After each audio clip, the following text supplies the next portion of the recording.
My name is Kate Coffey and I'm working on the Weather Stations project led by Riverine Plains. Today I'll be showing you how to use our web-based weather stations, which can be accessed from either your home computer or your mobile device.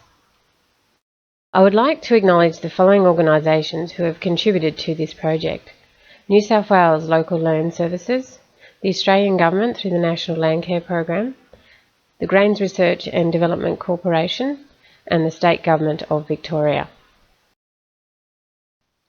To access the weather stations, you will first need to go to the Riverine Plains webpage. For the Yarrawonga, Dookie and Redlands sites, you will need to click on the GRDC Weather Stations button. When you click here, you will be asked to put in a username and a password. The username is Riverine and the password is CropSol. If you tick the box "Remember me on this computer," you won't need to use this password the next time that you access the weather station. Once you're on the map view, you can choose either the Yarrawonga, Dookie or Redlands weather. In this example, I'm going to choose the Yarrawonga weather. So click on the weather button here under Yarrawonga. This will then take you to another view, which is the instrument panel, which is shown down here below. This will give you a number of weather instruments. So the first one we have is the wind direction, and in this example the wind direction is in a northeasterly direction. The next panel is the humidity panel, and in this example the humidity at that particular time was 49.4%. The next panel is the air temperature. So in this example, the current reading for the air temperature is 21.7, but for that particular day the minimum has been 14.5 and the maximum has been 22.3 degrees. The next panel is the wind speed. So you can see at that particular time the wind speed is 9.8 kilometres per hour. However, for that day, the wind speed has ranged from a minimum of 4.4 kilometres per hour and to a maximum of 15 kilometres per hour. And the final panel here is the rainfall panel. So you can see for that particular day, the total reading was 0.2 millimetres. Now in this instrument panel, you are able to change the period that the panel measures for. So for example, if you wanted to see the weekly total for rainfall, you could use this drop down box and put in week there for the period. You can also change that to month or a specified date range. Once you've finished with the instrument panel view, you can then go back to the map view by pressing on this back button here next to the Mate Industries logo, and then when you're back in the map view you can view a range of other sensors, including soil temperature and deep soil moisture information. To access the weather data for Barooga, Berrigan, Lockhart, Culcairn, Pleasant Hills and Rand, click on the LLS Weather Station button. The LLS weather stations have been optimised for mobile devices. The mobile view for the LLS weather stations is slightly different from the desktop view. However, all the graphs and instruments are the same. In today's presentation, I will be looking at the desktop view. This will take you to the monitoring sites page, where you can select which site you would like to look at. For this example, I'm going to select the Barooga site, which is here. Once you're on the Barooga weather site, there is an instrument panel.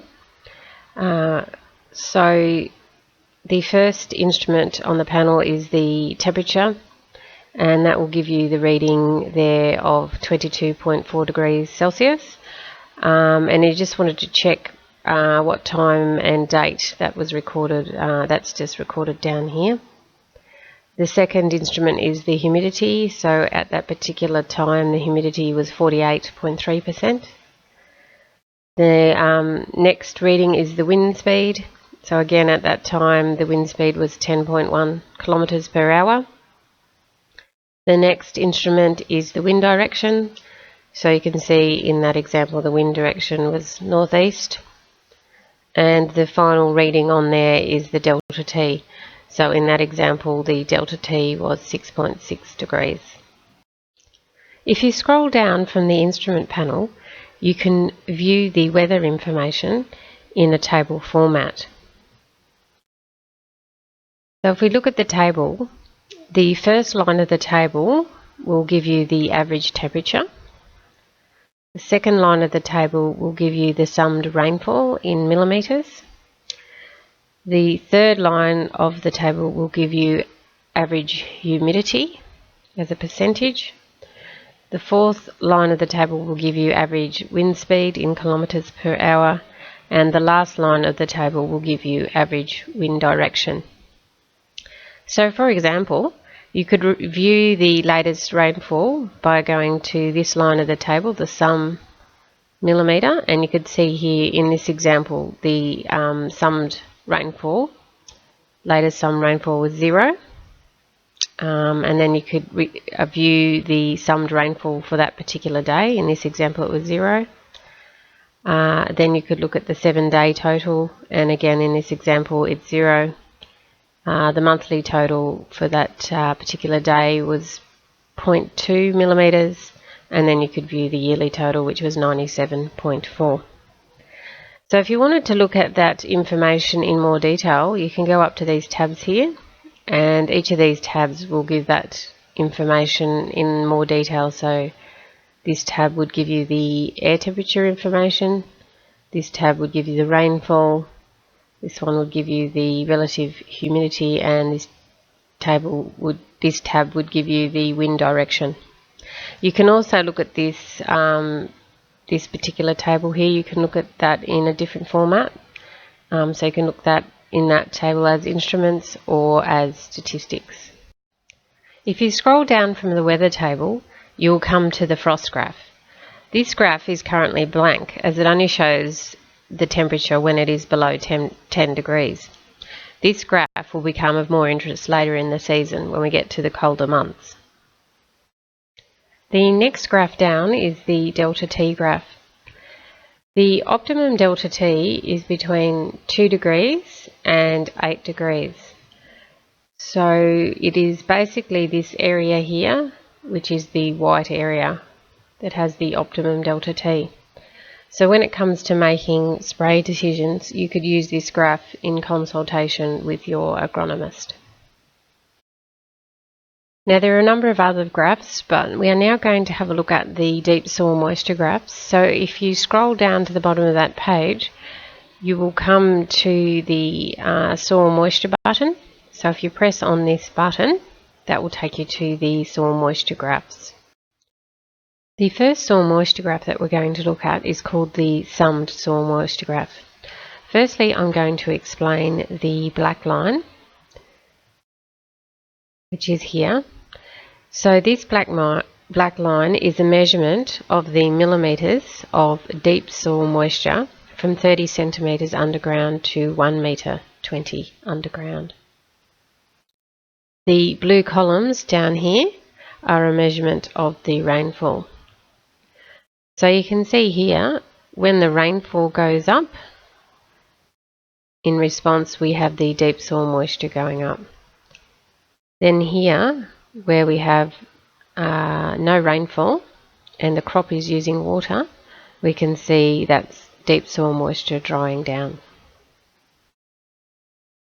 Now this site has had a soil classification done, and this allows us to establish the upper and lower limits. So the upper limit, which is this line here, tells us when the soil is full of water or saturated, and the lower limit, which is here, tells us when the crops cannot, or the plants cannot, extract any more water from the soil. So you can see here, back in the end of October, before we had the rain, that the soil moisture was approaching that lower limit, which basically means the plants were getting to the point where they couldn't extract any more moisture. So The difference between the upper limit and the lower limit is known as the plant available water, and that's basically this white area here. And the white area is the optimum level of soil moisture for the plants. So now just to point out a few things in the graph, we can see here the graph starts back in September when the probes went in the ground. And you can see here the probes went in the ground sort of after a fairly wet period, and it actually delayed the probes going in the ground. But then after the probes went in, you can see that we basically went into a drying period, after which we had the November rainfall, which wetted up the soil again. But then you can see the crops still kept using this rain, this soil moisture, right up until harvest. After harvest, you can see we had these rainfall events here in December, but they basically did very little to the deep soil moisture up until the January rain, which again lifted the soil moisture, which flattened out here. And there we have the weeds were actually sprayed, but you can see that even though they were sprayed, there was still use of they were still using water probably until for that couple of weeks until they died. And then you can see that graph flattening off again up until the most recent rain we've just had, which has again increased the deep soil moisture levels. This is the second soil moisture graph that we're going to look at, and it is known as the stacked soil moisture graph. This graph can be used to indicate how far the moisture has penetrated in the soil, and also can show us where the crops or the weeds are drawing water from.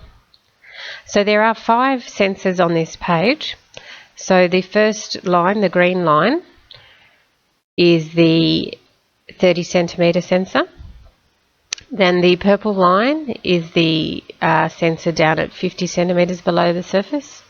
The third line is 70 centimetres below the surface. The fourth line is 1 metre below the surface, and the last line is 1 metre 30 below the surface. So when we have a rain event, you need to wait about 1 week after the event for the probe to settle to actually work out where the soil moisture has penetrated to. So you can see here with this major rain event here, we need to wait about 1 week, so about to there, before we can see whether that has actually increased the soil moisture at that depth. So you can see at the 30 centimetre depth, before the rain, the sensor was at this level, and after the rain, the sensor is at this level. So that tells us that soil moisture has increased at 30 centimetres. Similarly, at the 50 centimetre depth, before the rain, the moisture was at that level. After the rain, the moisture is at that level, so that's a significant increase in moisture. At the 70 centimetre level, again, there's before the rain, that's after the rain, so we have an increase there. But when we get down to 1 metre, that's before the rain, and that's after the rain. So it doesn't look like it's been much of an increase at the 1 metre level, and similarly at 1 metre 30 below the surface again. About a week later, the probe seems to have settled back down to the readings before the rain. So after that rain, you can see the graphs have flattened out, so that means there's not much happening. But as the weeds begin to grow, you can see that we have a wiggly line here, and the wiggly line means that that water is being used by plants. So you can see from about that point onwards that until the weeds die, that they're actually using soil moisture at 30 centimetre depth. And again here at 50 centimetres depth, you can see the wiggly line again, and you can see the plants are using water at that depth. When we get down to this line here, which is the 70 centimetres line, it doesn't really look like the weeds tapped into that layer. So you can just see there until the weeds die, there is use of soil moisture. And then again, as we proceed to the rain that we've just had, you can see the sensors are increasing at all depths. So again, you probably need to look at this in about a week to see which layers that moisture has penetrated to. This concludes the presentation on weather stations. This project will continue to provide real-time weather data for farmers in southern New South Wales and northern Victoria. On behalf of Riverine Plains, I would like to thank the host farmers for their in-kind assistance and also their financial contribution. I'd also like to acknowledge the technical assistance of IK Caldwells, Cropsol and Dale Boyd from the Department of Economic Development, Jobs, Transport and Resources. I would also like to acknowledge the financial assistance of New South Wales Local Land Services, the Australian Government through the National Landcare Program, the Grains Research and Development Corporation and the State Government of Victoria. Thank you.